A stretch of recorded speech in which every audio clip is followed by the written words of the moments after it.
వెలిగారం అంటారండి. పెన్ను పుస్తకం తీసుకున్నారు కదా అందరూని, జాగ్రత్తగా రాసుకోండి. వెలిగారం, లోహద్రావి అంటారు దీన్ని. ఏ లోహాన్ని కరిగించాలన్నా దీని చూర్ణం కాస్త ఏసేవారు. ఏస్తే తొందరగా కరిగిపోతాయి. ఇనుము గానీ, వెండి గానీ, బంగారం గానీ, కంచు ఎటువంటి లోహాన్నైనా సరే కరిగించి వాటిని భస్మాలు చేయటం కోసం పూర్వం ఏం చేసేవారంటే, మన ఆయుర్వేద వైద్యులు, ఋషులు, యోగులు అందరూ కూడా వాళ్ళు ఈ వెలిగారం అనేది అందులో కలిపి ఆ పొయ్యి మీద పెడితే దాని మీద మంట మీద పెట్టి కింద బాగా పెట్టి కొలిమి అంటాం మనం. కొలిమిలో పెట్టి కరిగించేవారనమాట. కొలిమిలో పెట్టి మనం ఏవైతే బ్రిక్స్ కానీ లేకపోతే మూసలు కానీ ఉంటాయి అవి మంటకి ఏమవ్వవు, కాలుతాయి కానీ అవి కరగవు. అలాంటి వాటిలో వేసి ఇవి కరిగిస్తారనమాట. అలా కరిగేటప్పుడు ఇది కలపడం వల్ల చాలా తొందరగా కరిగిపోయి బ్రహ్మాండంగా ఆ లోహం అనేది మనకు మందులో వాడుకోవడానికి పనిచేస్తుందండి. అలాగే కాకుండా ఈ వెలిగారానికి చాలా మెడిసినల్ వాల్యూస్ ఉన్నాయన్నమాట. పూర్వకాలంలో ఏం చేసేవారంటే మనకి ఎవరికైతే శిశువు గర్భంలో చనిపోయి ఇప్పుడంటే ఆపరేషన్లో అవి వచ్చినాయండి మోడర్న్ వైద్యంలో. ఆ శిశువు బయట పడకపోతే ఏమవుతుందంటే చనిపోయిన తర్వాత ఒక విషంగా మారి ఆ తల్లిని కూడా చంపేస్తుంది కుళ్ళిపోయి. అందుకు అది బయటపడాలి అంటే ఏం చేసేవారంటే ఈ వెలిగారాన్ని ఒక అరతులం తీసుకుని పొంగించిన వెలిగారం, పచ్చిది కాదండి ఇది. పొంగించడం అంటే ఏం చేయాలంటే దీన్ని చిన్న చిన్న పీసుల కింద పొడుం కింద చేసేసి ఇనప మూకుడు బాగా మంట పెట్టి లేకపోతే ఒక మట్టి మూకుడు కానీ బాగా వేడెక్కకి ఇలా జిమ్ముతూ ఉంటే అది పేలాలు పేలినట్టుగా మొత్తం నీరు లేకుండా పొంగిపోతుంది అన్నమాట. తెల్లగా తేలికైపోతుంది దూదిలేక. దాన్ని జాగ్రత్తగా నూరుకొని ఉంచుకోవాలి. అప్పుడు అది శుద్ధి అయినట్టు లెక్క అనమాట. వెలిగారం శుద్ధి ఎలా చేయాలి అంటే ఒక మూకుడు కానీ మట్టి మూకుడు, ఇనప మూకుడు కానీ తీసుకుని దీన్ని సన్నటి చూర్ణం చేసుకుని ఆ వేడెక్కాక అలా జిమ్ముతూ ఉంటే ఆటోమేటిక్గా అది పేలాలు పొంగినట్టు పొంగిపోయి తెల్లగా అంటుకుపోయి ఒక దూదిలాగా అయిపోతుంది అన్నమాట. మన ధర్మకూలు ఎలా ఉందో అలా అయిపోతుంది. దానిని తీసి జాగ్రత్తగా నూరుకోండి. ఇది మన గర్భంలో ఉన్న కానీ, నోట్లో కానీ, గొంతుకులో కానీ ఎక్కడ పుండు ఉన్నా కూడా దానిని జస్ట్ నాలికి రాసుకుని మింగుతూ ఉంటే మీకు ఈ థ్రోట్ నుంచి చెస్ట్ దాకా ఏ విధమైన బ్యాక్టీరియా ఉన్నా సరే అన్నిటిని నిమిషాల మీద చంపేస్తుందండి. అదేవిధంగా ఈ ఓపెన్ ఏరియాలో ఉన్న క్యాన్సర్ ఉన్నా కూడా ఇది ఈ విధంగా మీరు నాలికి రాసుకుని అస్తమానం ఆ కషాయం మింగుతూ ఉంటే రోజుకు ఒక 4-5 సార్లు ఆ క్యాన్సర్ పుండు కానీ, నొప్పి కానీ ఇవన్నీ తగ్గి అక్కడ ఉన్న బ్యాక్టీరియాని కంట్రోల్ చేసి పెరగకుండా ఆపగలదండి. దాని సైడ్ ఎఫెక్ట్లను కూడా చాలా వరకు తగ్గిస్తుంది అన్నమాట. ఇది చాలా బాగా పనిచేస్తుంది. యాంటీ వైరల్ అనుకోండి, లేకపోతే దీన్ని ఒక మనం యాంటీబయాటిక్గా కూడా వాడుకోవచ్చు. చాలా అంటే చాలా బాగా పనిచేస్తుందండి. అలాగే దీని యొక్క చూర్ణం నోటిపోతలు ఉన్నవాళ్ళు కానీ, దగ్గు ఉన్నవాళ్ళు కానీ, నోటిపోతలకైతే ఏం చేయాలంటే నీళ్ళలో కలిపి బాగా మిక్స్ చేసండి పుక్కిలించాలి. కాసేపు పుక్కిలించి చూసేస్తూ ఉంటే గార్గిల్ చేయటం అంటాం కదా, ఆ విధంగా చేస్తూ ఉంటే గొంతు పుండు కానీ, నోట్లో అల్సర్స్ కానీ, నోట్లో ఉన్న పుండ్లు కానీ, నోరు పూసింది అంటూ ఉంటాం మనం, చాలా మండుతూ ఉంది అసలు కారం నోట్లో పెట్టినది.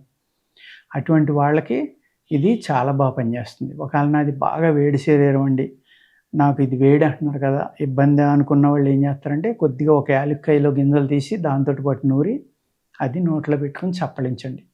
అప్పుడు ఏమవుతుందంటే ఆ బ్యాక్టీరియానేమో అది చంపేస్తుంది, ఉడుకునేమో ఈ యాలక్కాయ గింజలు తగ్గింతాయండి నోట్లో ఉన్న ఉడుకుని.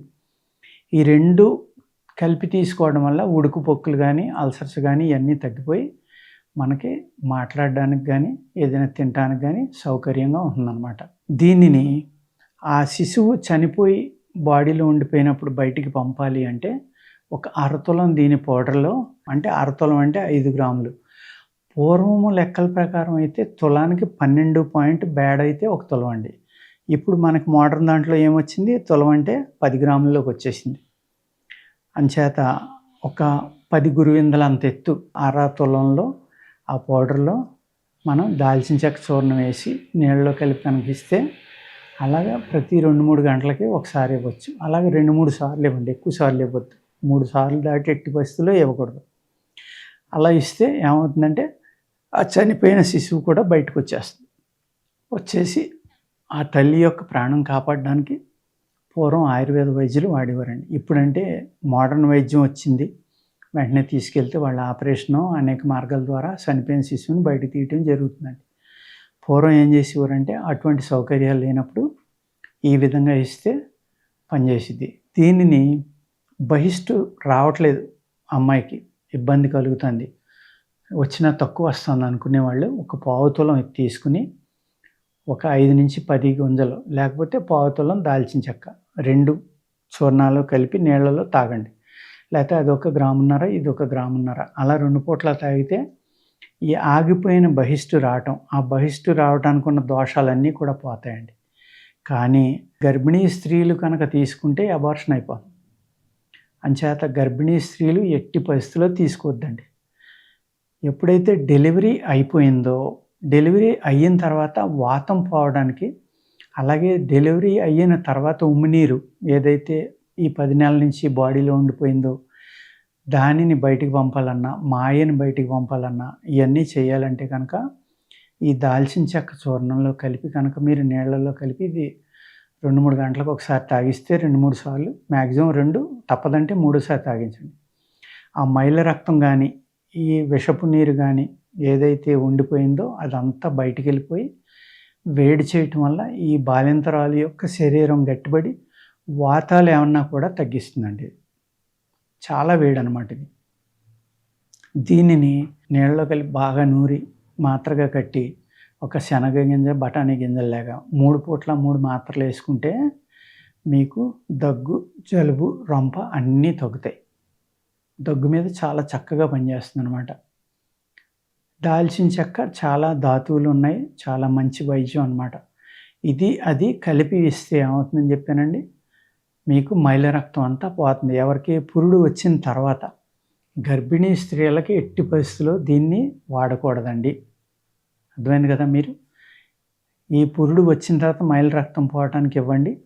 లేదు కడుపులో చనిపోయిన శిశువుని బయటకు పంపాలన్నా కూడా దీనిని మీరు దాల్చిన చెక్క చూర్ణంతో కలిపి, దాల్చిన చెక్క చూర్ణం 1/5 వంతు వేయాలి. అంటే ఇది 1/2 తులం తీసుకుంటే అది 1 గ్రాము తీసుకోవాలి. 5 తులాలు తీసుకుంటే 1 గ్రాము దాల్చిన చెక్క చూర్ణం సరిపోతుందండి. 2 కలిపి ఇవ్వాలన్నమాట.